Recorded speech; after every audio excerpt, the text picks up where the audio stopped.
Приветики, друзья! Я, как всегда, очень рада видеть вас здесь, на моем канале, посвященном вязанию, шитью и всякому прочему творчеству. Добро пожаловать! Сегодня в эфире вас ждет классический недельный влог, в котором будет и вязание, и шитье, и сразу предупрежу, очень много цири.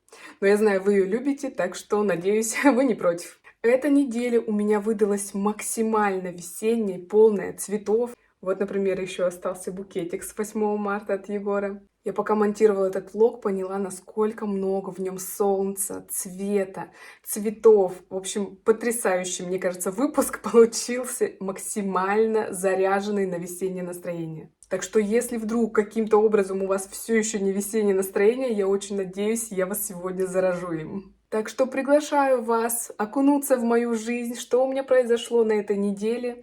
Берите по традиции кофеек, чаек, кто что любит, свое вязание. И поехали! Мой прошлый выпуск влога закончился распаковкой носочного адвента, но мне пришлось часть этой распаковки вырезать, чтобы не заспойлерить девчонкам цвета. Так что именно с этого давайте и начнем этот выпуск влога. Ну ладно, сейчас посмотрим, что у нас еще дальше идет. И уже будем комбинировать. Так, 5-й цвет.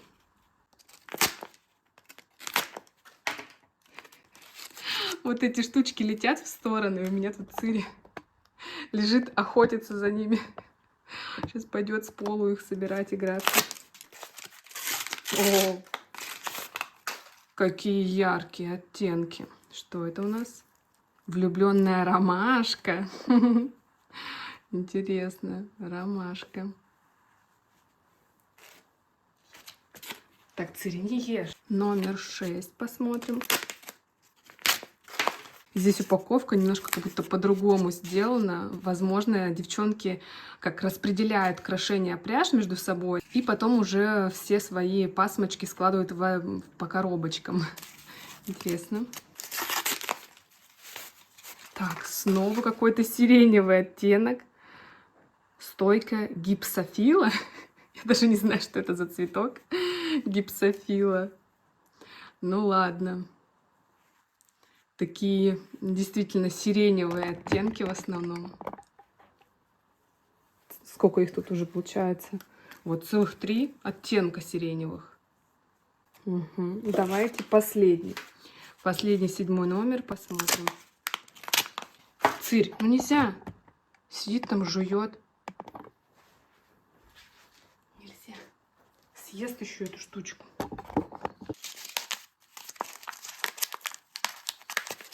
Надеюсь, здесь не сиреневый. Да ё-моё. Голубой. В общем, все почти цвета, кроме вот этих. Ну, вот этот мне просто нравится, он на розовый похож. Здесь крапушки красивые. А вот эти мне не мои любимые оттенки. Голубые и фиолетовые не очень люблю. Хотя, знаете, на самом деле, как замиксовать. Сейчас мы этим и займемся. Голубой, значит, это у нас гордая гортензия. Гордая гортензия. Звучит прикольно. Вот такая вот охапка цветов разных, прикольных. Сейчас я буду придумывать, что из них можно скомпоновать. Опять же, носочная пряжа, вот так, если целиком в руках подержать, кажется, огромное количество. Мне кажется, это на несколько носков точно, а не на одну пару хватит. Собственно, как и с новогоднего адвента, у меня там еще осталось столько пряжи, что можно еще одни носки связать. Все, пойдем компоновать. Вот это я хаос тут навела. Все растребушила за один момент. В этот раз я решила не по дню раскрывать новые, а все сразу открыть.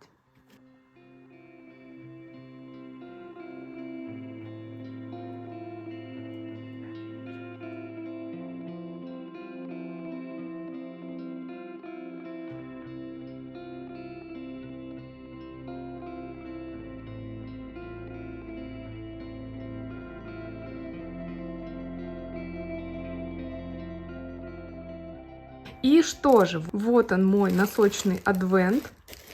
И сейчас я покажу, что я напридумывала. Ну, собственно, я уже и разложила по цветам, поэтому можно заметить. Я хочу сделать такой теплый градиент от желтого, розового к синему, фиолетовому. И будет заканчиваться носок. Ну, не то, что прям мысочек, пяточка и резинка зеленая. Я хочу по-другому поступить. У меня прям резинка будет желтая. Дальше широкие-широкие полосы вот этих цветов без прерывания их каким-то другим цветом. И потом кусок большой ступни и мыска полностью будет вот зеленым. Ну, вот так вот я вот придумала. Не знаю, что получится, мы с вами и это и проверим. Так что начну. Пожалуй, я начну, наверное, просто с того, что я сейчас все это буду перематывать вручную, так как у меня нет никакого зонта, нет никаких приспособ. Кстати, да, если вдруг кто хочет мне подарить такую приспособу или прорекламировать, welcome, я с удовольствием приму в дар. В общем, пойду все это разматывать. Да, получается, вот здесь несколько пасм, 2. Они как бы не будут участвовать в конкретно этих носочках. То есть вот этот только градиент. Эти цвета, они тоже красивые и замечательные, но я их оставлю чуть-чуть на потом, потому что в них, видите, крашение такое более длинные полоски. То есть я не знаю, как оно ляжет. Вот эти пасмочки я уже знаю примерно, как они будут выглядеть в полотне. То есть это такие неоднородные, с какими-то вкраплениями, маленькими какими-то почеркушечками такими цветастыми, да, а вот эти слишком полосками будут выкладываться, я не очень хочу сбить вот эту, ну, такой полосатый градиент, поэтому оставлю на какой-нибудь другой проект.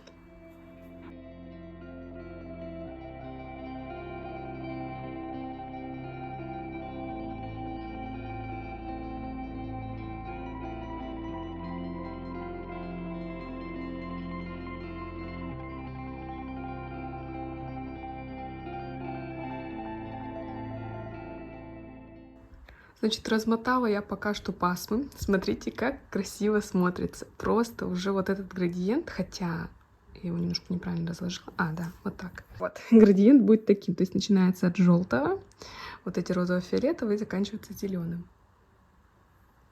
Па-па-па-пам. Итак, начинаем новый влог с рассказа про носочный адвент, который я уже начала вчера вязать.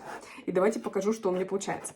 Во-первых, я очень долго думала, наверное, здесь были уже подсъемы, какое цветовое решение мне для носков придумать. И даже рисовала вот такой в итоге эскиз. У меня их было много, но вот на этом я остановилась. Да, у меня здесь половина носка будет просто тупо зеленым одним цветом. А вот здесь будет такой плавный градиент вот по тону, по цвету, по теплоте пасмочек. Я все перемотала в клубочки маленькие. Ну и, собственно, вот начало. Тут ничего особенного показывать пока нечего. Просто желтый цвет. Это у нас нарцисс желтый. Здесь у нас маркер, тюльпанчик прекрасный. И дальше идет пион. Я пока не знаю, какой ширины хочу резинки. Наверное, чуть еще пошире. Может, еще рядков 5-6. И такие хочу широкие полосы градиента. А еще у меня идея эти цвета не просто стыковать, раз и начинается новый цвет, а хотела хеликсом, знаете, пару рядков, вот так вот перебивкой, потом новый цвет полностью. Потом этот цвет меняется снова на следующий, снова пару рядков хеликса, чтобы такой как более плавный градиент был. Но я пока, во-первых, не умею хеликс вязать, во-вторых, не знаю, пока не знаю. Вот как раз вот сейчас это будет момент, когда я решу, что я хочу с этим делать. Собственно, вот такие дела. Но я себе дала обещание на этой неделе совсем не углубляться в носочное вязание и позволить себе что-то еще другое помимо носков вязать, иначе это просто уже как-то неинтересно становится.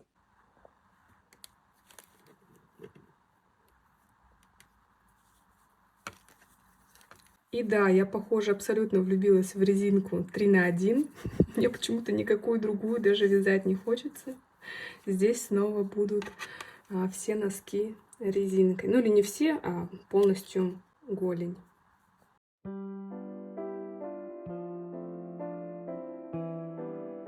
По вторникам после выпуска влога мы с Егором всегда ездим куда-нибудь прогуляться, поесть чего-нибудь вкусненького. И в этот раз я вспомнила, что очень давно хотела попробовать вот такой круглый круассан-шайбу. И мы отправились в кофейню. Вкусный, конечно, но безумно сладкий. Слишком сладкий на мой вкус. Ну и посидеть, повязать в кофейне — это святое.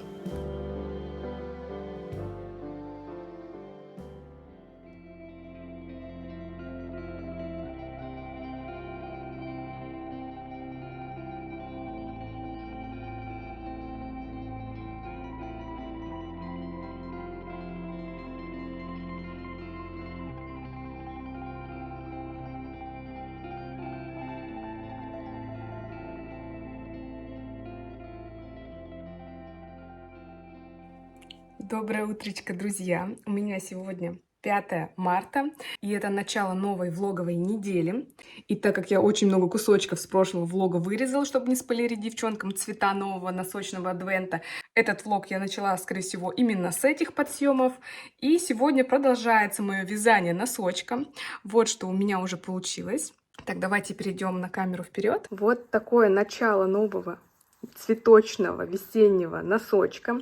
И я сначала хотела каким-то хеликсом переходить с цвета на цвет, но решила упростить задачу. В общем, смотрите, у меня идет новый цвет. Потом еще один рядочек снова желтого предыдущего, и уже полностью перехожу на следующий цвет. Таким образом, чуть-чуть более плавный градиент, такой интересный переходик получился. Плюс сам цвет неоднородный, ручное окрашивание такое интересное, обожаю вообще. Так что с удовольствием продолжаю этот носочек, вяжу. Дальше у меня пойдет, уже не помню какой цвет, по-моему, вот этот вот. Так что буду держать вас в курсе нового сезона сериала носочного весеннего. Будем вязать. Но, как я и обещала, кроме носочков я тоже буду чем-нибудь заниматься. А еще у меня тут такие вот тюльпанчики. Вчера с Егором купили, радуюсь. Выбрала розовенькие, так что у меня свечка тюльпановая, тюльпанчики натуральные, искусственные тюльпанчики. Все в тюльпанах. Это моя весна.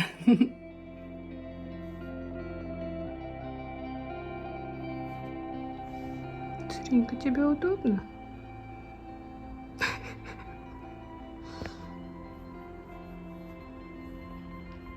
Наверное, удобно.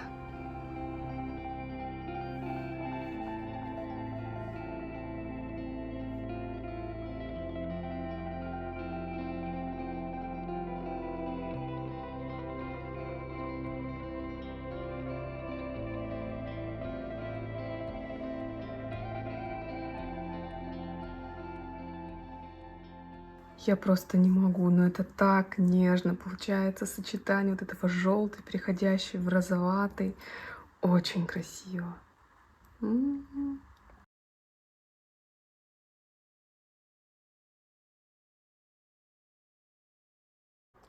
Смотрите, как у меня букет тюльпанчиков прогорает, причем это настолько стремительно. В какой-то момент хоп, и вот я уже не заметила, столько всего вытекло. И уже до зеленого цвета. Смотрите, как фитилек уже загнулся. Так что сейчас дожгем до конца, до самого конца всю свечечку. А у меня все по-прежнему. Я вяжу носочек, смотрю секретные материалы. Все по классике. Контент не меняется.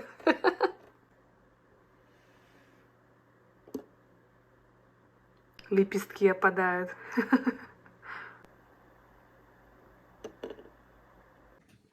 Доброе утречко, друзья! Я продолжаю радоваться тюльпанчикам. И что я хотела сказать. Вчера, да, сегодняшнее число, 6 марта. Вчера я в ночи вязала свой носок. И сейчас хочу показать, что у меня получилось. Значит, вот такой длинный паголинок у меня получился. Я не переживаю. Во-первых, у меня так задумано. Я хочу, чтобы он на ноге смотрелся немножечко вот так вот, как бы в складочку. И на самом деле вот этот весь синий, точнее половина синего, это я уже делаю прибавки на пяточку. Вот, так что у меня ровное количество, такие вот блоки с равным количеством петель. Здесь я уже остановлюсь и буду дальше вязать вот такой фиолетовый цвет, то есть вторую часть пяточки. И дальше полностью вся ступня будет вот в таком зеленом цвете.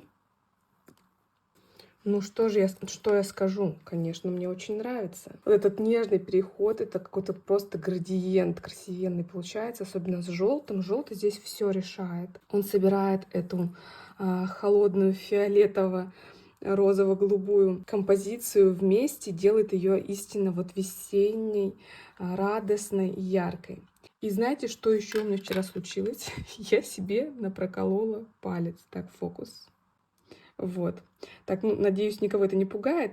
Не то, чтобы я прям проткнула палец спицами. Нет, просто у меня и так сейчас авитаминоз немножко сушится, чуть-чуть облазит кожа. Плюс у меня здесь уже такой сложился, как мозоль, как уплотнение, очень плотное место. И я что-то решила вчера его расковырять, не знаю, пообрезать щипчиками.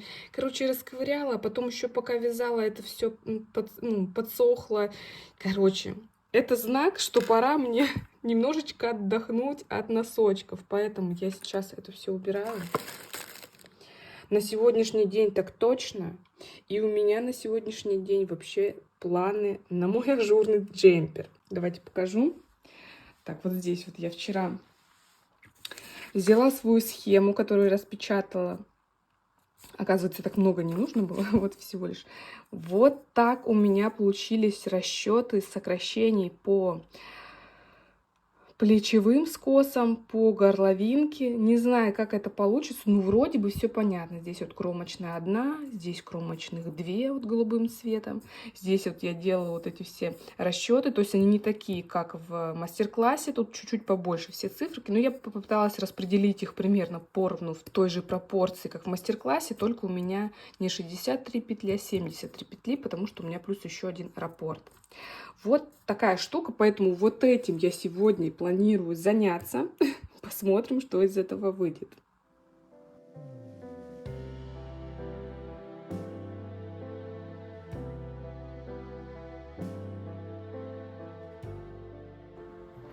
Ну что, первые прогулочки, такие более-менее теплые, солнечные, на балконе уже. Вытащила снова подушечку Цирина сюда.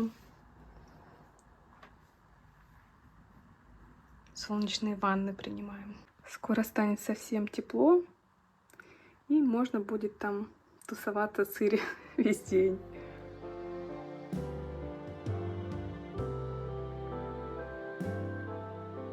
Итак, значит, эпопея с моим ажурным джемпером продолжается.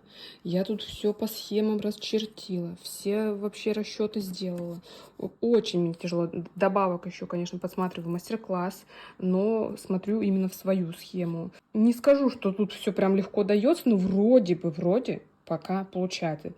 Фу, как бы, дай бог мне там не понять, что я жесткую ошибку сделала. Все тут счетчик рядов, все у меня есть, все вот вроде получается. Второй раз говорю. Ребята, у меня получилось. Смотрите, все закончила перед.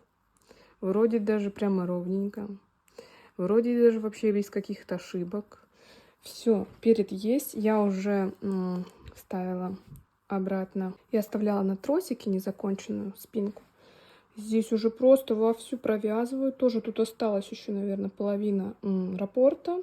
И буду тоже снова делать убавки. Возможно, сегодня все это успею. И у меня будет готово перед, зад. И там уже буду смотреть, что дальше. По мастер-классу, видимо, рукава. Не знаю, отдельно ли они вывязываются или прямо из проймы будут вязаться. Не знаю. Но уже что-то прям почти вещь проглядывается. Я безумно собой горжусь вообще. Смотрите, как ровно. Даже узор, все нормально. Вот прям. Кстати, не знаю, говорила я или нет. Оказывается, у меня это вязание было на спицах 5 миллиметров. Я почему-то даже не вспомнила об этом. А у меня же кловер 5 миллиметров. Конечно же, я продолжила вязать на этих потрясающих спицах. На них все просто замечательно скользит, идет, и просто очень приятно в руках держать и вязать именно бамбуковыми спицами, потому что я поняла, что это прям моя любовь.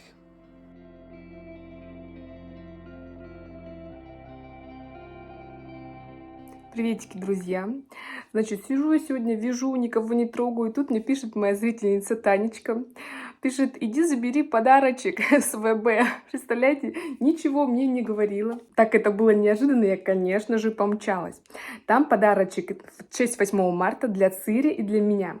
И как-то у меня в телеграм-канале была беседа про вышивку, и Таня мне писала о том, что существует алмазная мозаика. Я такого никогда не пробовала, и Таня, видимо, запомнила этот момент и решила подарить мне вот такую алмазную мозаику. Смотрите, с таким котиком, господи, это такая прелесть. Так что я с удовольствием буду разбираться, клеить эту алмазную мозаику. Очень любопытно. Правда, я люблю все, ну, вы знаете, все, что вот руками что-то клеить, что-то собирать, сшивать, вышивать, вот это все, конечно же, мы любим. И для Цири, внимание, вот такая штука. Так, она сейчас очень шуршит, давайте распакуем. Цирь, тебе подарок от Тани. Так, здесь, видимо, на палочке всякие висюльки, игрульки. Самое главное, это вот этот, наверное, тросик-прутик. Это как удочка. Смотрите, вон Цири уже нос высовывает в кадр. Это тебе. Так, здесь у нас, значит, основа такая на присоске. Здесь она еще с клейкой штукой.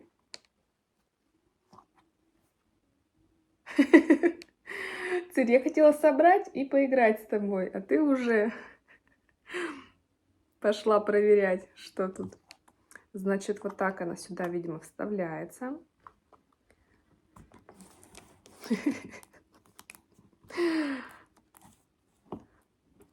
И на нее, вот здесь на кончик, видимо, можно разные штучки надевать. На самом деле Цири очень сильно звенящие вот эти вещи не очень любит. Цирь, ну ты мурчит.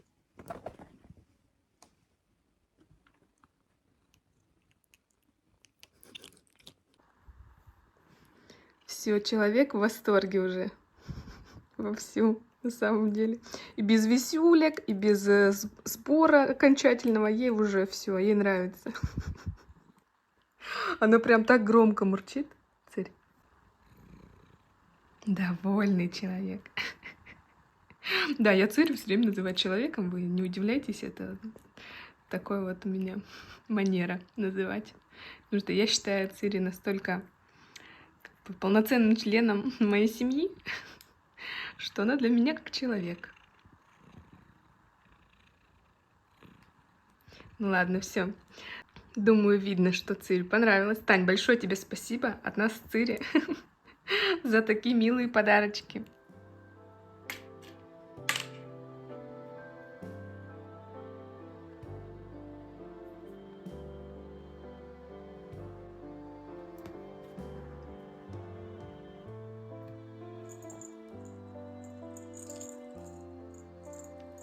Ну, Цирь, я тебя уже полчаса снимаю. Ты уже подтверди то, что тебе понравилось, что работает игрушка. О.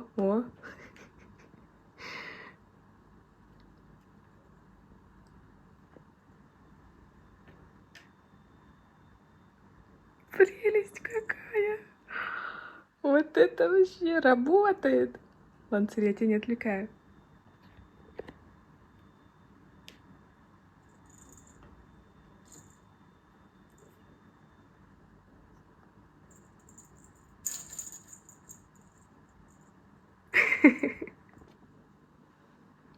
Тут еще и шарик с бубенчиком дополнительно лежал. Оп. Ну, в общем, Тань, игрушки все понравились Цири.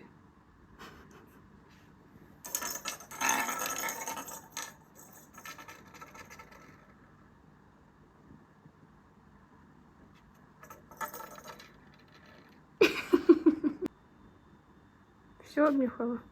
Там уже ничего нет. Все распаковано. Любит вот она понюхать какие-нибудь пакеты. Знаете, кошки некоторые еще облизывать начинают какие-нибудь пакеты.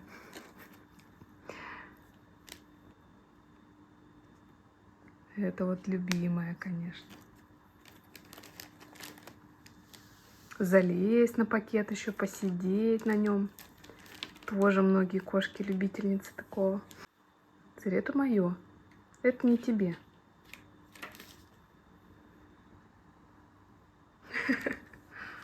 Окей, проверка на подлинность от Цири идет. Все нормально? Настоящая мозаика. Унюхала-то, господи.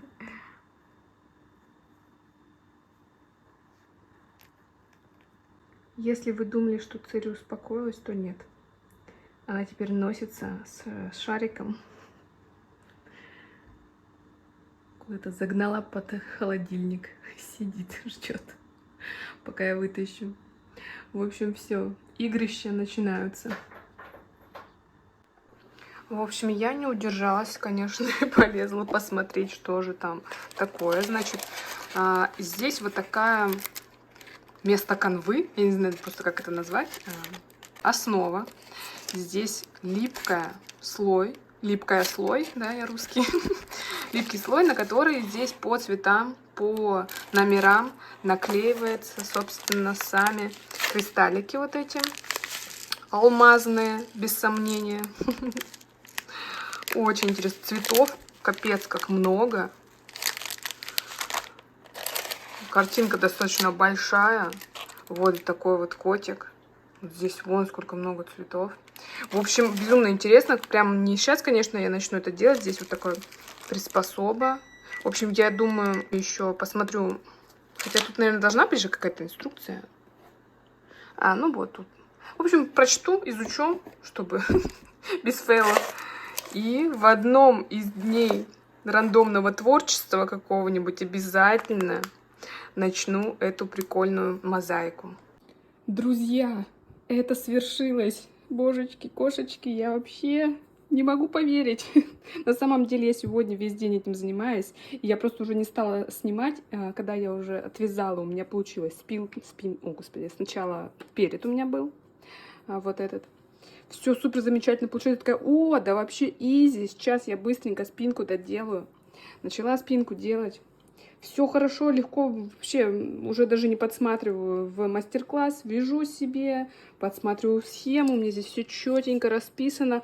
И оказывается, на каком-то, хорошо, недалеко где-то вот на каком-то здесь рядов у меня съезжает рисунок, потому что там, короче, был нюанс, где нужно было одну дополнительную петлю делать, чтобы рисунок съехал.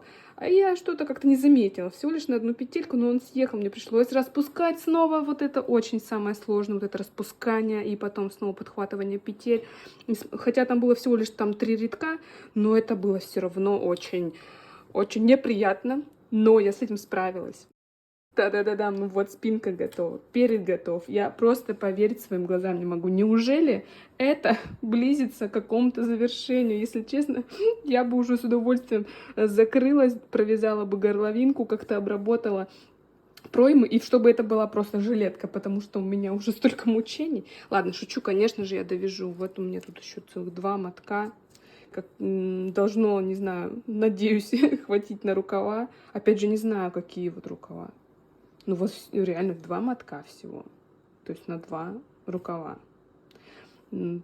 По сути, ну как бы в 2 нити же я вяжу. По сути, 1 моток. А у меня всего было их 5. Слушайте, вопросики. Вообще реально вопросики. Хватит ли мне на рукава? Потому что рукава 3/4, вот ни туда, ни сюда я точно не хочу. Посмотрим, подумать, в общем, надо. Так что вполне может быть, это будет жилетка вот такая. Друзья, товарищи, я тут покрутилась у зеркала, повертелась. И знаете что? Мне кажется, это будет просто замечательнейшая жилеточка. Даже если бы у меня была пряжа на рукава, не знаю, мне вот просто так нравится, как она уже вот сидит, выглядит, такая не супер оверсайзная, вот так вот по фигуре.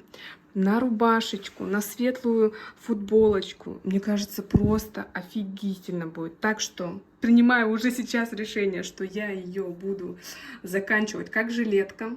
Придумаю что-нибудь с обвязкой пройм. И вот все, буду завершать. Неужели буду завершать этот проект? Ну ладно, я еще в будущих подключениях расскажу, насколько это приятно на ощупь. Вот эта ребристость. И вообще впечатление о моем первом ажурном изделии.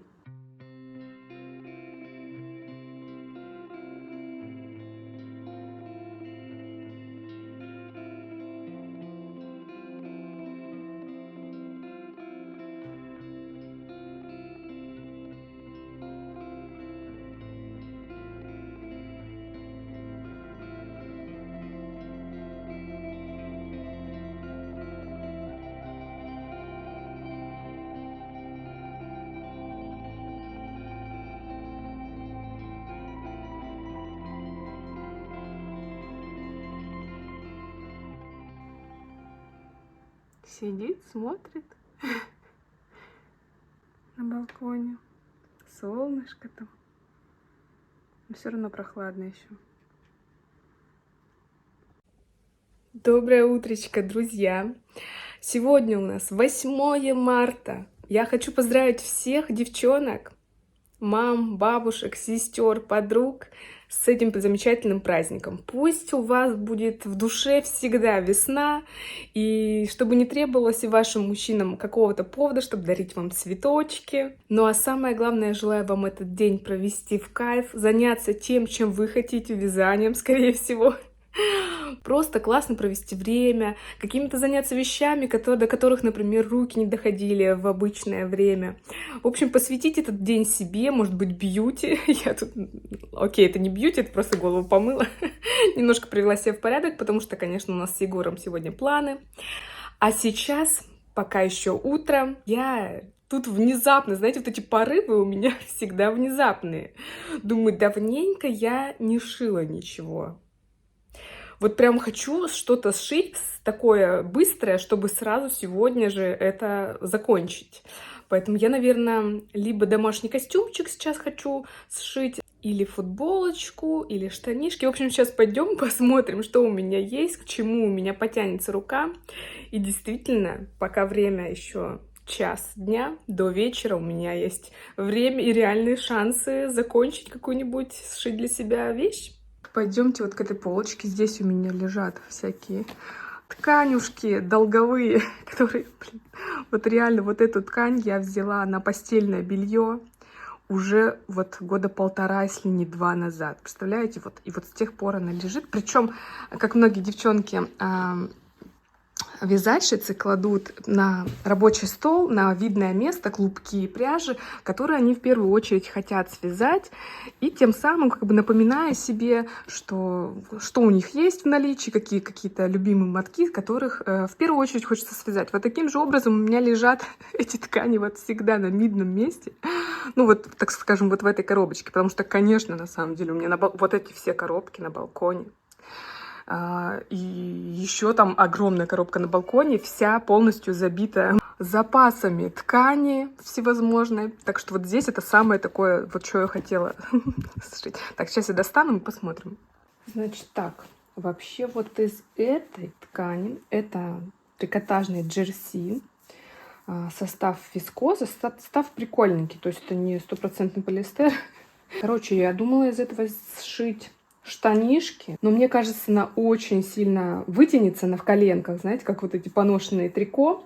Поэтому, наверное, шорты. Вот шорты не вытянутся. Тем более я чаще ношу дома шорты, потому что мне очень жарко, часто топят в квартире. И лонгслив. Так, это у нас тут летняя, тоже отложено. Это я еще в начале прошлого лета, получается, выложила на видное место, потому что хотела сшить из этого платья. Может быть, этим летом я это сделаю. Кстати, у меня же скоро день рождения. Для тех, кто спрашивает, 20 марта. Я не знаю, уже где-нибудь закреп сделать, если вдруг кто-то хочет меня поздравлять. 20 марта, и я вот думаю, какую-то обновочку себе сшить, какое-то платьишко. Про эту ткань я рассказывала летом, я ее нашла, не удержалась и купила в магазине. Думала, приду домой, прям сразу же что-нибудь сошью. Она такая, смотрите, шелковистая. Немножко прям супер-пупер деликатным таким атласным блеском. И, ну, конечно, вот этот принт я вообще обожаю. Блин, может, с платья сшить себе на день рождения. Но не сейчас. Сейчас я хочу что-то для дома домашнего. С другой стороны, быть может, я вообще к дню рождения ничего не успею сшить. Так, ладно, как вариант. Может быть, этим сегодня займусь. Следующее тоже у меня лежит такой большой отрез муслина хлопкового, сжатого такого. Это для домашнего костюмчика. Штанишки как раз-таки, даже если они немножко на коленках вытягиваются, такие очень просторные, очень свободные домашние штанишки у меня уже были такие, я шила. И хотела вот в молочном цвете. Это и для лета, и для зимы. Так и домашний костюмчик просто отлично. Но не сегодня. Не знаю, когда доберусь. И вот еще один вариант. Это я даже не рассматриваю. Ну, неохота сейчас шить. Это было для топика у меня. Для яркого, атласного, розового топика. Кстати, подожди. Вот. У меня лежит мой любимый леопардовый. Это очень Так, извиняюсь. Это очень плотненькая кулирка, или как это? Я уже забыла все названия ткани, представляете? Год практически ничего не шила. Ну так, чтобы, знаете, на ежедневной основе, как под заказ. Я же швея раньше была. Ну, как швея, у меня бренд одежды, и я шила. Короче, классный, плотный трикотаж в офигенной расцветке. И я его взяла с запасом на 2 футболки. Ну, думала себе и там в подарок по сестре, но потом передумала, решила сшить себе костюмчик, как я люблю, шортики и футболочка, знаете, в одном цвете. В общем, с тех пор так и лежит. Это тоже, на самом деле, вот из вариантов сшить сегодня. Все, ну а дальше тут уже по мелочи, это просто базовые белые, черные для футболок кулирка. Так, вот такие у меня планы. Сейчас чуть-чуть подумаю и решу, что вот из этого я выберу.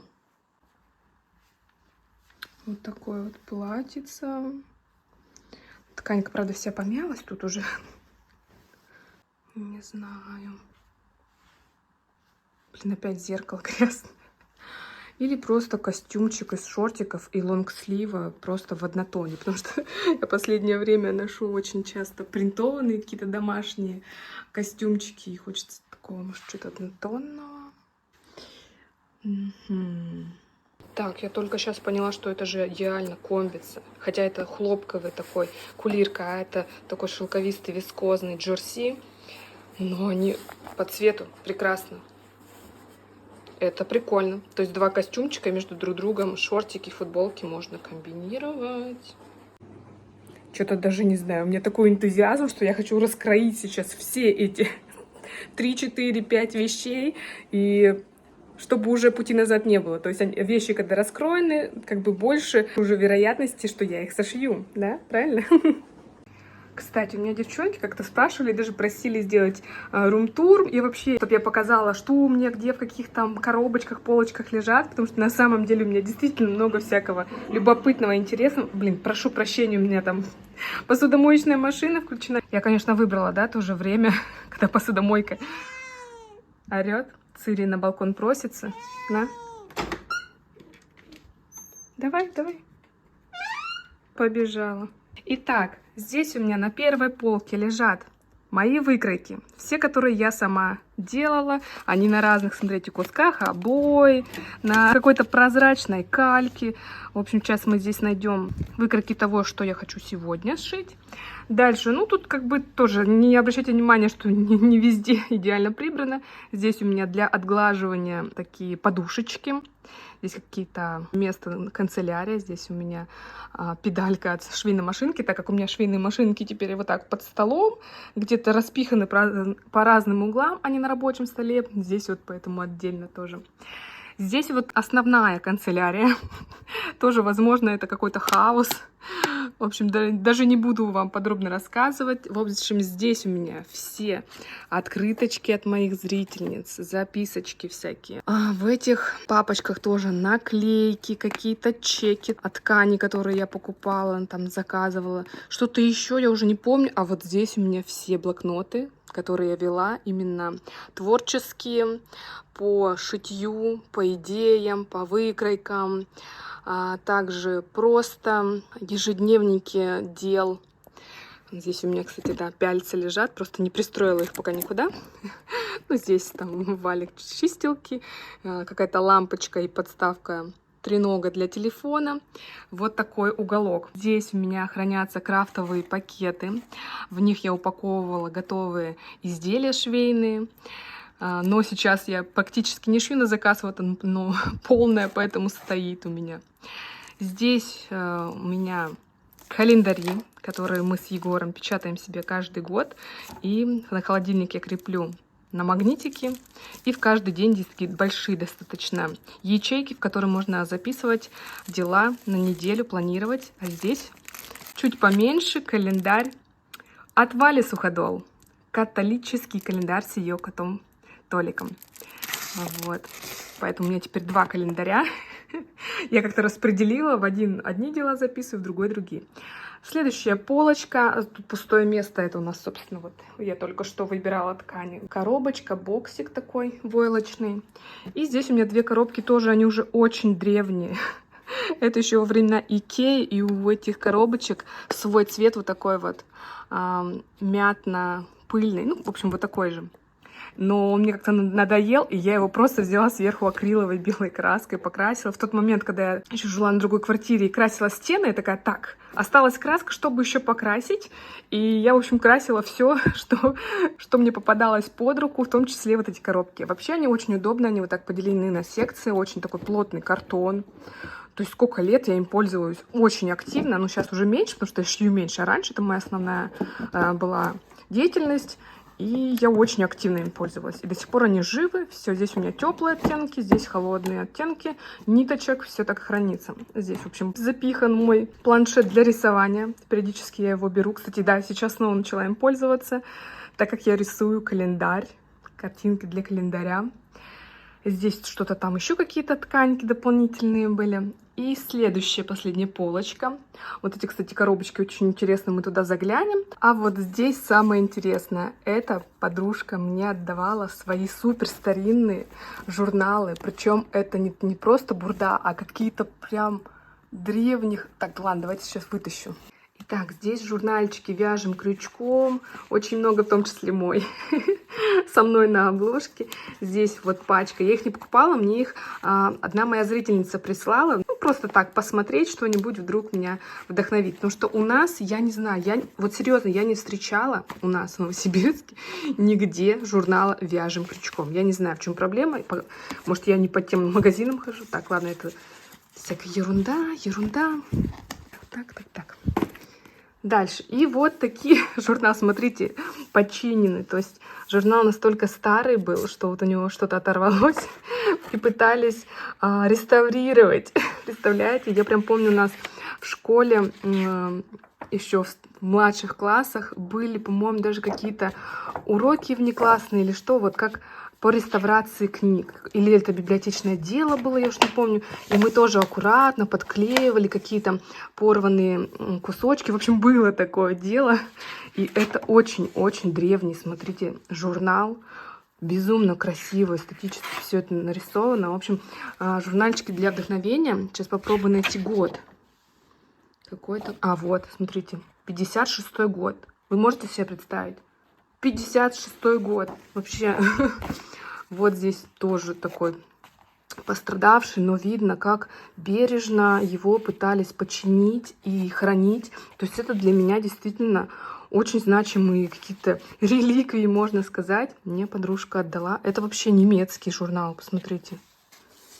Тут страницы, они просто, ну, как тряпочка. То есть они такие исшорканные уже. Вот действительно такую вещь я готова передавать по наследству, чтобы хранить как очень ретро-экземпляры. Так, ладненько, давайте не будем долго. Здесь, смотрите, тоже пытались восстановить красиво так обложку. Тоже 56-й. Но это уже, видимо, русский, да? А, ну тот тоже был русский. Так, окей. Вот снова немецкий какой-то. 54-й год. Какой-то еще альбом. Смотрите, ну какие модные силуэты.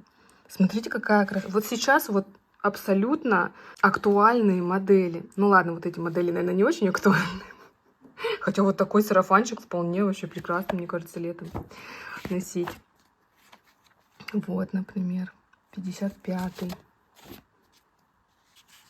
Нашла какого года. О, смотрите, здесь даже выкройки. По идее, можно даже взять выкройки. И, кстати, в одном из таких журналов, ну не настолько, правда, древнем, я брала выкройку. И я вам даже показывала, сейчас, наверное, вот здесь прикреплю фотографию. Вот эту рубашку я шила как раз-таки из одного из таких журналов. Я уже не вспомню какой. По-моему, это какой-то старый Бурда был. Так что вполне можно из журналов старинных с выкройками брать и прям шить для себя вещи. Вот такой вот у меня наборчик, подборка раритетных журнальчиков. Идем дальше. Ну, здесь уже просто бурда. Кстати, вот, по-моему, здесь. Давайте-ка найдем. Так, что у нас здесь? Это штаны или жакет? Я уж не помню, что. Так, цирь тут шкребется. Угу.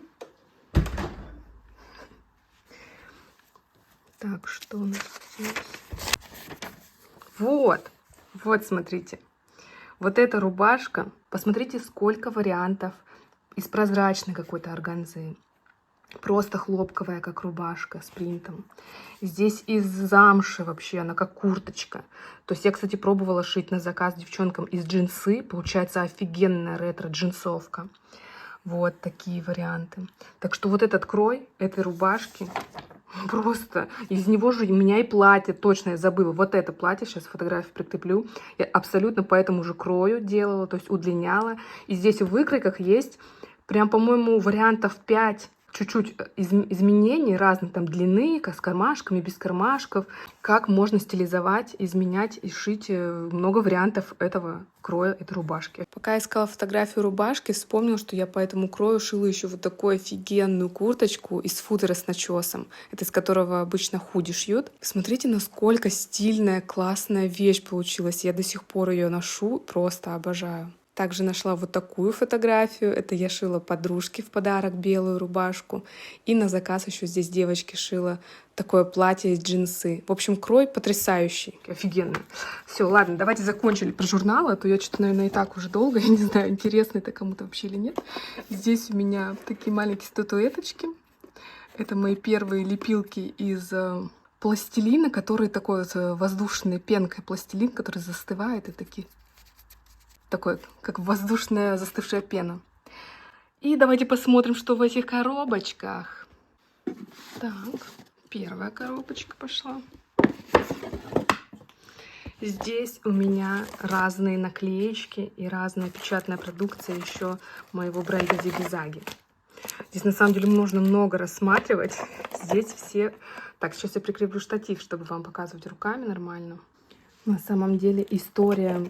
логотипа и фирменного стиля моего бренда Зиги-Заги очень забавная и интересная.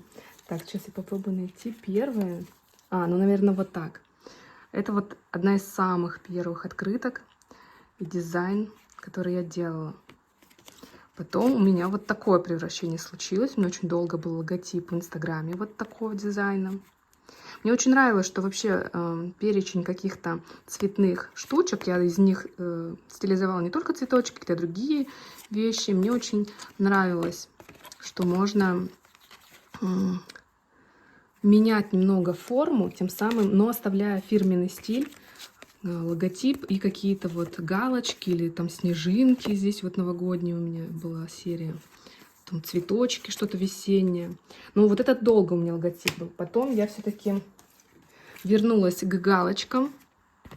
И вот такие открыточки. Это открытки, памятка по уходу за вещью. Ну, здесь я еще пожелания писала с моими соцсетями, телефоном. В заказ такие ложила. Мне вот этот дизайн очень нравился.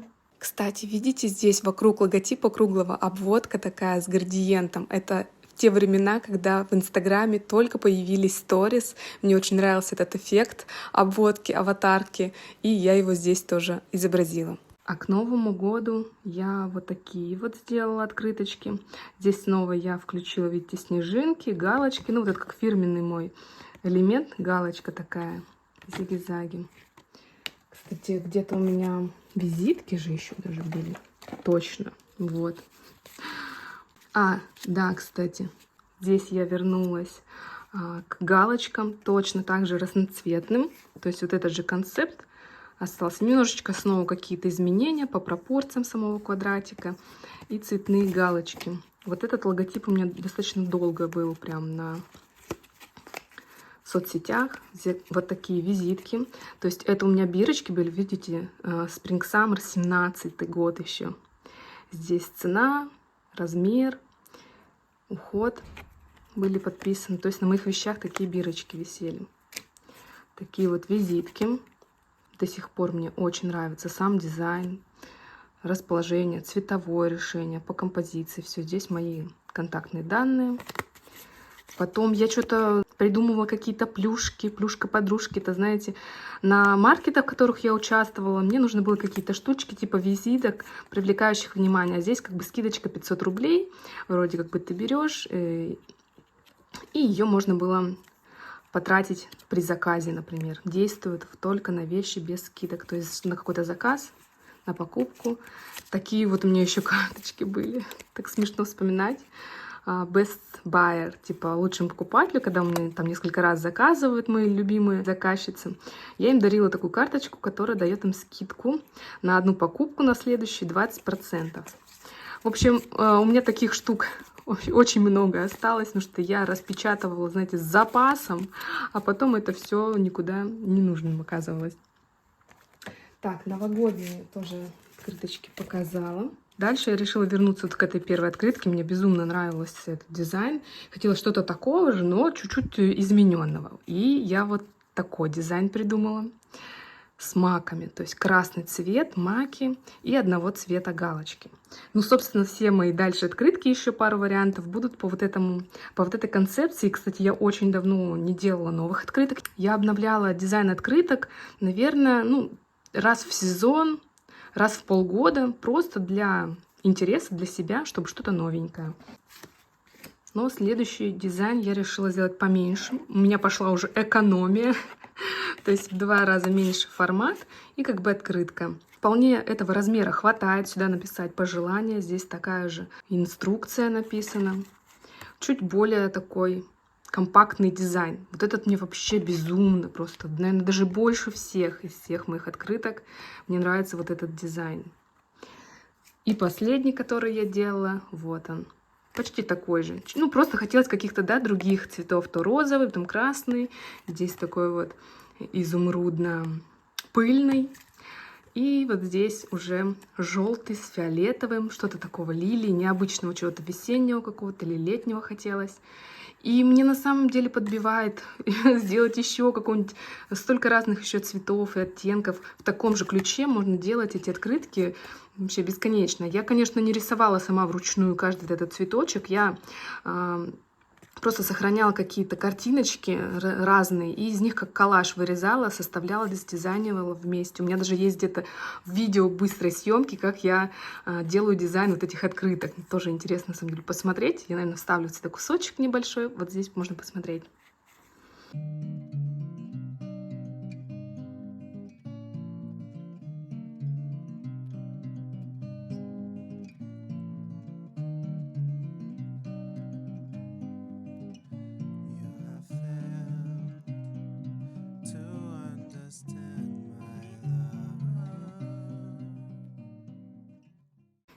И еще вот такие вот у меня новогодние открытки были. Здесь я уже вверху, тоже более минималистично, уже без значков.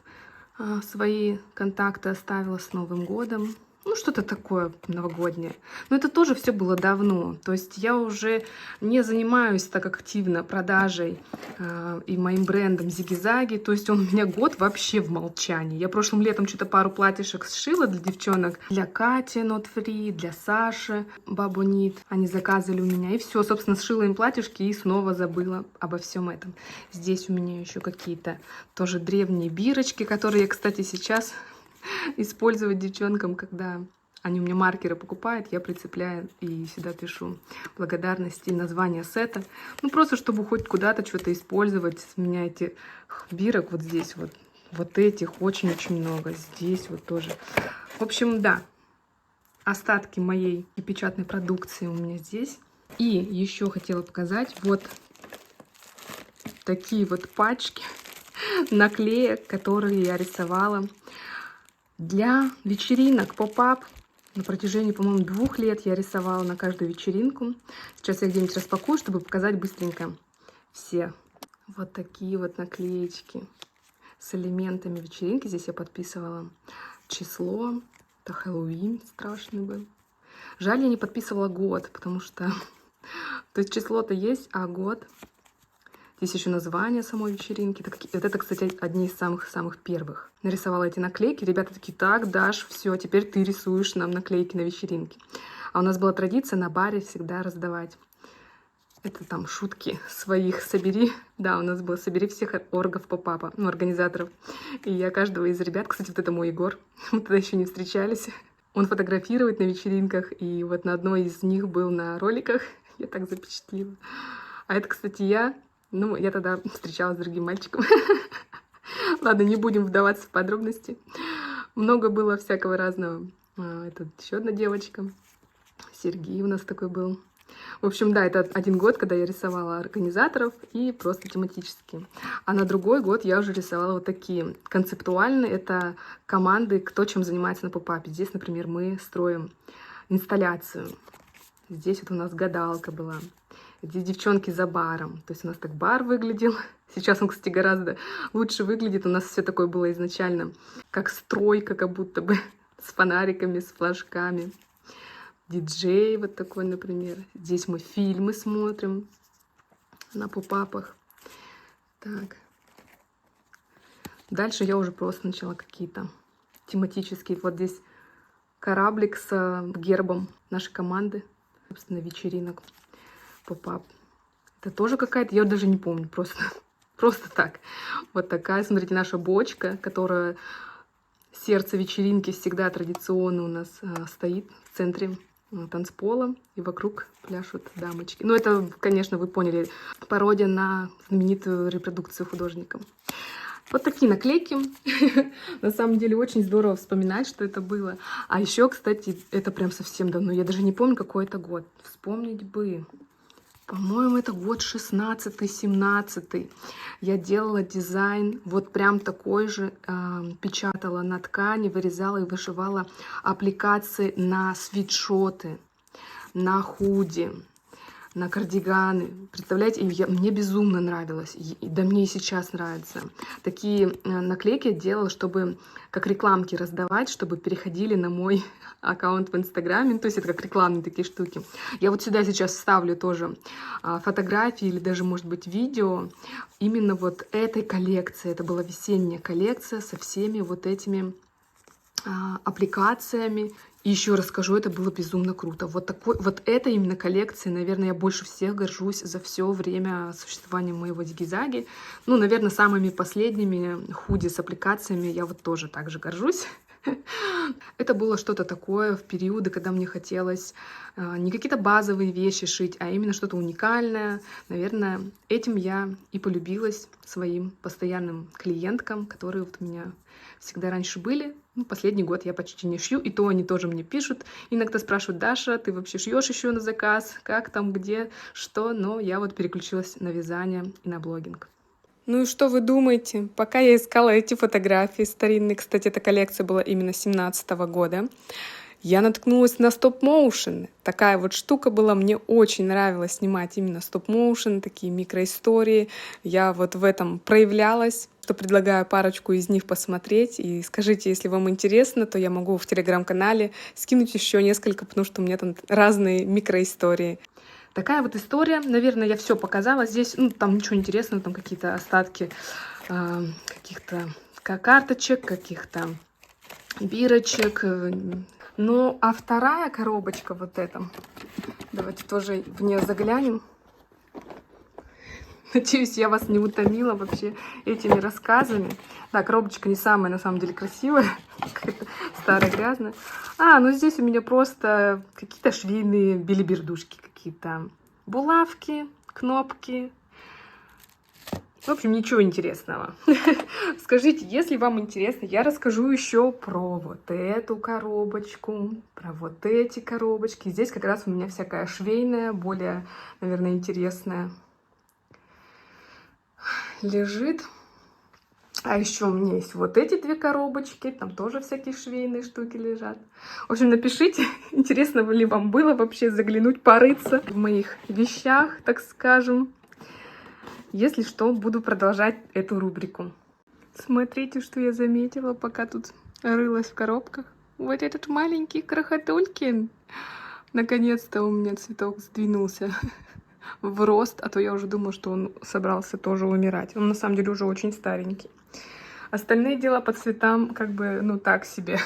Вот этот цветок, я уже не знаю. Ну, то есть он постоянно, практически без остановки выпускает новые эти листики. Ну, во-первых, они, вот, некоторые уже на кончиках. Вот это, кстати, такая заявочка на темный даже цвет. То есть не просто светло-зелененький, а что-то похожее на уже настоящие большие листья. Ну, короче, они отрастают, а тот, который до этого вырос, он прям отсыхает. И это уже раз за зиму, наверное, уже раз 15 было. То есть, если бы все эти листья, что выросли, сохранились, то этих листьев было бы уже штук 30. Вот, но их всегда по 2. Ну, то есть, раз-два, предыдущий отсыхает. Ну, вот этот вот в процессе отсыхания. Так, ладно, очень много болтовни было, я полчаса отвлеклась на полке. Нужно же нам шить. Да, все-таки до вечера время не бесконечно. Как же много у меня, оказывается, выкроек. Вспомнила, что некоторые, ну ладно, вот это мои крои, которые я сама составляла, но есть некоторые, которые я покупала. Вот из Грейсер, например. Я их называла как-то по-своему, чтобы запомнить. Вот, платье Велена. Очень красиво, из атласа. Фрея такое вот. Я на самом деле даже забыла, сейчас полезла, посмотрела, что это. Примерно вспомнила, и то не факт. В общем, купила выкройку, купила ткань, и так и не сшила. Я думаю, это знакомая ситуация у многих, кто себе пытался что-то сшить и так и не сшил.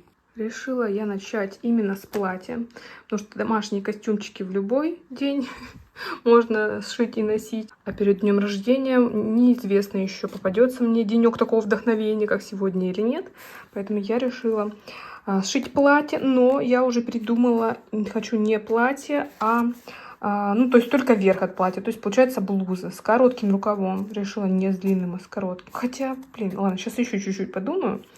Потому что с платьем мне не хватает, ну, тканей, потому что я его брала изначально на платье на лямочках, на таких бретелечках, и как платье-комбинация мне бы длины хватило ниже колен, а я не люблю платье выше колен, а на такое вот платье здесь ткани не хватает, ну, коротковато, и я решила только верх, то есть как блуза. Я прям помню, у меня однажды давно-давно была такая блуза, я прям любила ее, пока я случайно не прожгла.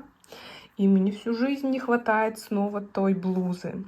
Просто как футболка. То есть она прям минималистичная. Мне кажется, из этой ткани лучше всего как раз что-то минималистичное. Без каких-то, знаете, воланов, узоров, пуговиц.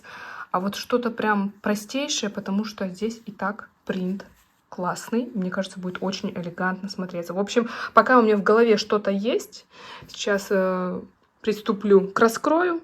И уже подключусь, подробнее рассказать, что у меня придумалось, что у меня будет дальше получаться. Это здесь я несколько раз просто рисовала возможные варианты выреза. То есть уголком или кругленько, или так прям как лодочка, или уголком лодочкой, вот так. Пока тоже не придумала, какой из вариантов я хочу. Сейчас по ходу решу. Здесь я очень долго перекладываю детали выкройки туда-сюда, с места на место, пытаюсь разобраться. Дело в том, что у всех моих моделей платьев, как у конструкторов, очень большая вариативность. Там вырез углом, вырез круглый, вырез на спине, вырез спереди. И все эти детали, они отдельно, они собраны просто в кучу. И нужно было самой еще понять, какой именно я хочу вариант выбрать.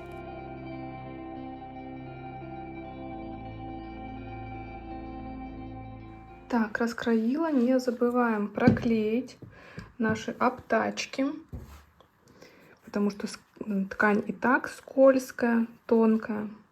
Проклеивать обязательно. Ну и дублерин вот этот тоже должен быть тоненьким, подходящим к этой ткани.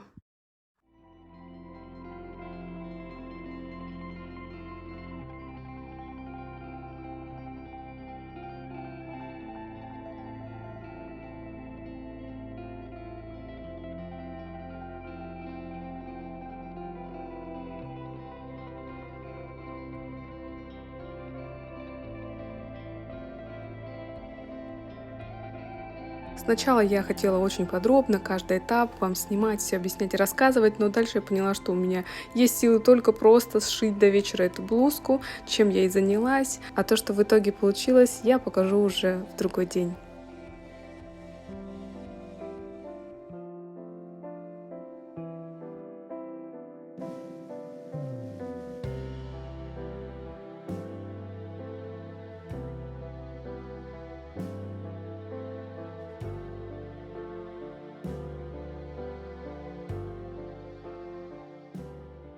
Доброе утречко, друзья! Вчера я закончила вот эту блузу, были какие-то подсъемы. В итоге я очень довольна результатом. Как я и говорила, это очень минималистичный стиль, тут ничего лишнего, все очень просто. Прямые рукавчики подвернуты, прошиты, низ точно так же. И вырез горловины углом. Никаких застежек, других декоративных элементов здесь нет. Так как вырез горловины достаточно широкий, эта блузка надевается спокойно и без всего этого. Так что сейчас я померю на себе, покручусь и покажу вам, как она сидит на мне. Ткань просто потрясающая, просто как шелк к телу, вот такая вот гладкость и такой немножко холодок. Даже, мне кажется, для лета будет просто идеальная футболочка, блузочка такая.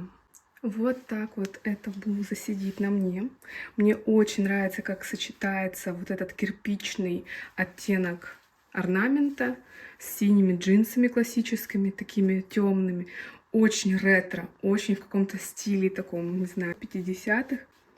Плюс вот этот деликатный блеск, атласный, еле заметный, какого-то шика добавляет, дороговизны. В общем, безумно нравится, несмотря на то, что этот крой, ну, максимально простой.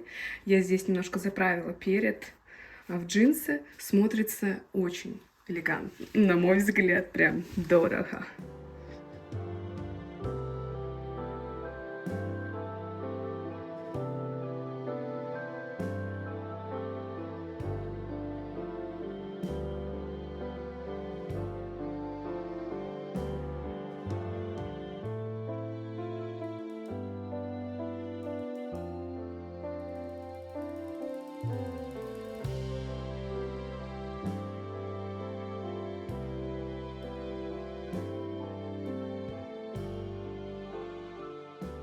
Ну и подведем итоги этой недели. Что у меня, значит, по носочкам получилось? Вот на таком этапе уже мой носочек.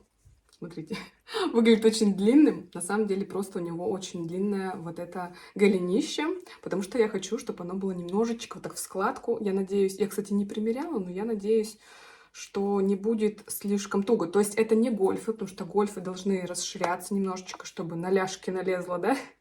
Здесь не гольфы, но они будут вот так в складочку чуть-чуть, не знаю насколько. В общем, пятка здесь снова от скуки. И да, снова резинка 3 на 1 полностью весь носок, я об этом говорила. И здесь, да, я свой рецепт уже довела до идеала. Смотрите, какие здесь изменения. Во-первых, я сделала немножечко отступ от конца резинки. Здесь еще хорошо, что это так легло в цвет. Вот. Здесь остановила чуть раньше, провязала, по-моему, тут рядка 3-4. И дальше только уже начала прибавки по пятке, чтобы это, ну, не слипались вот эти две линии. Плюс я сделала серединку вот эту, по которой прибавки, убавки, да, идут. То есть серединка пяточки. Я сделала не 8 петель, а 9. То есть вроде бы нечетная, но зато она идеально ложится в вот эти линии. Линии резинки идеально переходят в прибавки, потом в серединку пяточки и в убавки. Ну, по ступне внизу тут нет резинок, тут просто гладь, логично, потому что внизу. Но вот этот момент, как бы перфекционист во мне такой, тот маленький перфекционист, потому что вообще я не особо перфекционист, он во мне порадовался, в общем, за этот момент. Вот. Все, вяжу полностью зеленым цветом уже до конца, до мыска. Там тоже ничего особенного не будет, ленточный мысок. Так что почти готов первый мой носочек из адвента весеннего цветочного. Вот такой. В целом я довольна, но, как я и говорила, у меня пальчик немножечко отдыхает сейчас несколько дней, потому что я его замучила, он не успевал заживать, потому что я его ковыряла, да, ну, у меня, я говорила, как мозолька образовалась, и мне хотелось это все корябать, отрывать, и, в общем, я расковыряла палец себе. Дальше что у нас по новостям? Я заказала себе спицы. Мне давно нравилась эта серия от Knit Pro Symphony, просто из-за того, что там дерево цветное. Давайте я вытащу. Собственно, вот, спицы 2 миллиметра, супер маленькие, но они поэтому и стоят недорого, потому что они самые маленькие. И, ну, плюс там скидка какая-то была, не знаю, на Озоне просто покупала. И мне очень важно, чтобы вот эти кончики были не супер острые, потому что, ну да, знаем проблему моего пальца, походу. Причем это не тот палец, который, знаете, ну, пропихивает. То есть не вот этот, а другой, в который у меня постоянно шоркает по нему спица. Не знаю. Скажите, у вас какой палец, правый или левый, страдает, ну, если вы правша, при вязании носочков? И вообще страдает ли? Вообще расскажите мне, у кого как вот с этим обстоят дела. Просто я такой новичок в вязании носков, но при этом я очень активно последние 2 месяца вяжу носки. Меня это безумно увлекает, не могу оторваться. В общем, просто взяла из-за красоты своей. По удобству еще ничего не знаю, ничего не скажу. Леска на самом деле такая достаточно жесткая, да, но зато красивенький. Цвет такой фиолетовенький. И вот такие красивые полосатые, разноцветные, деревянные спицы от Knit Pro. Буду вязать. Правда, это, кстати, уже максимально маленький размер. До этого я вязала на 2,25, самый маленький. Это 2. Это будет дальше. Шаг дальше. Также завершенный проект у меня был на этой неделе. Вот эта блузка. Я здесь уже показывала наверняка в подсъемах. Крутилась у зеркала, как она получилась. Я полностью ей довольна. К телу, ну я тоже это все говорила, к телу очень приятно, очень комфортно. И как всегда, после сшитой удачной вещи, как и после связанной удачной вещи, хочется тут же сразу сшить еще одну такую же, только в другом цвете, чем мне хочется заняться. Кстати, я очень давно не составляла никаких списочков, что я хочу связать, что я хочу сшить. А тут же весна уже в разгаре, так скажем. Хочется даже уже к лету составить список, чего я хочу связать. В общем, думаю, в ближайшее время этим заняться. Так, что у нас еще? Значит, наткнулась я недавно у Кати Ринг на канале на одну идейку. Я не знаю, всерьез она это задумала или нет, но она посмотрела фильм «Эмма» 2020 года. Я его тоже обязательно посмотрю, еще пока не видела. Но там у главной героини кардиганчик из микромилипусечных бабушкиных квадратов, разноцветных, и они соединены как шахматкой. Я это когда увидела, во мне просто вот так вот вызов принят. Вы знаете, как я обожаю бабушкины квадраты, как я люблю все миниатюрное. Я не представляю, сколько лет у меня на это уйдет, но я начала. Давайте я вам покажу. Я просто это покажу молча. Ну, тут еще несколько вот таких зелененьких. Это не настолько микроскопический, как у героини того фильма. Кстати, болтая в телеграм-канале, я от девчонок узнала, что это один очень известный дизайнер, рукодельница, которая специализируется на таких микроскопических, ну, конечно, там меньше, чем эти квадраты, наверное, раза ну, как в 4, как четверть этого квадрата. Я не знаю. Давайте я вот здесь вот фотографии прикреплю, чтобы вы понимали, о чем речь идет вообще. Мне кажется, они там гораздо меньше, крючком каким-нибудь 0,1, какими-нибудь микро тонкими нитками. Это все связано. Я решила не настолько, но это и так маленькие. Сначала я вязала из самой тонкой пряжи, которую я у себя нашла, хлопковая Газал Baby Cotton. Такие вот моточки. И они такие достаточно пухленькие оказались. Потом я вспомнила, что у меня осталась куча моточков носочной пряжи от адвента носочного, новогоднего еще. Новый цветочный я еще пока не использовала. От него наверняка тоже останутся много маленьких моточков, и они же идеально подходят для вот этих микро-квадратиков. Хотя я не знаю, насколько это будет в топике, потому что я не думаю, что я свяжу прям целый кардиган. Я пока что более реалистичные планы рассматриваю хотя бы какого-то топа. Вот, не знаю, насколько топ нормально будет вот в шерстяной пряже. Она же как бы колется. Ну, конечно, топ не на голое тело, может быть, топ на футболочку. Знаете, когда сверху так вот надеваешь, как сетки с пайетками, топики сейчас такие. Я думаю, вы понимаете, что я имею в виду. В общем, вот такой проектик. Пока у меня тут буквально несколько этих квадратиков. Я не тороплюсь. Это такой вот процесс, который абсолютно расслабляющий для меня. Где-то в дороге, где-то в кафе с собой. Хотя носки с собой тоже идеально брать. В общем, или при просмотре фильма максимально мне не нужно задумываться, когда я вяжу бабушкины квадратики. Вот такие вот новости к этому часу. Плюс еще хочу сразу объявить. Я, по-моему, где-то упоминала, но так вот громко, официально я еще нигде не говорила. Думаю, еще, может быть, пост в телеграм-канале такой нормальный сделаю. О том, что я планирую и уже составляю описание для совместника по вязанию вот такой вот жилетки.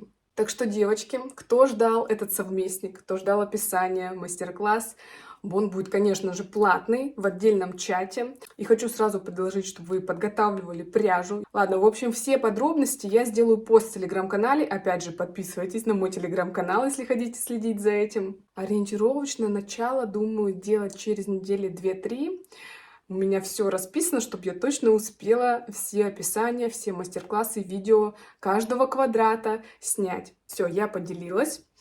Ну и все. Это, наверное, все новости к этому часу.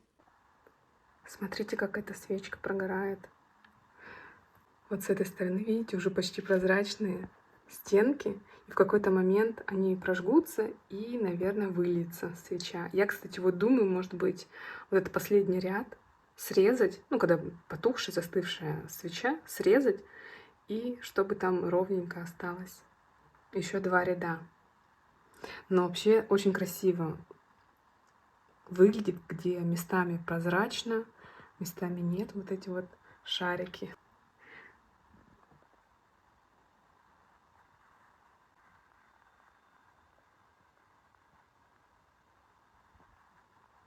О, отвалилась.